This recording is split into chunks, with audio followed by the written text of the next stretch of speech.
और यहाँ आपको अहम खबर देंगे कि पाकिस्तान ने चांद मिशन में बड़ी कामयाबी हासिल कर ली है। सैटेलाइट iCube कमर चांद E6 के जरिए चांद के मदार में दाखिल हो गया है। आपको अपडेट कर रहे हैं इस हवाले से कि पाकिस्तान ने चांद मिशन में बड़ी कामयाबी हासिल कर ली है। मजीद जानते हैं डॉन न्यूज़ की नुमाइंदा अनम मशकूर से। अनम, मजीद अपडेट कीजिएगा। जी बिल्कुल, पाकिस्तान के लिए एक बहुत बड़ी कामयाबी है। iCube कमर चांद तक जाने वाली पहली पाकिस्तानी खलाई जो है ये शटल है जो कि पहुंची है वहां पे। इस वक्त ये कहा जा रहा है कि खलाई शटल इस वक्त अपने मुकर्रर रास्ते से होते हुए सही वक्त पर चांद तक पहुंच चुकी है।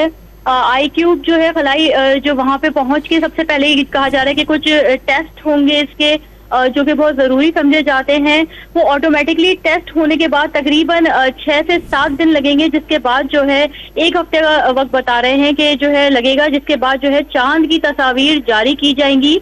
सैटेलाइट के तमाम कंट्रोल को चेक करने का मुकर्रर वक्त तकरीबन 1 हफ्ता है, जिस दौरान तमाम जो है कंट्रोल सिस्टम उसके चेक किए जाएंगे और तस्वीर जारी होंगी। बहुत शुक्रिया ना मशकूर अपडेट करने के लिए।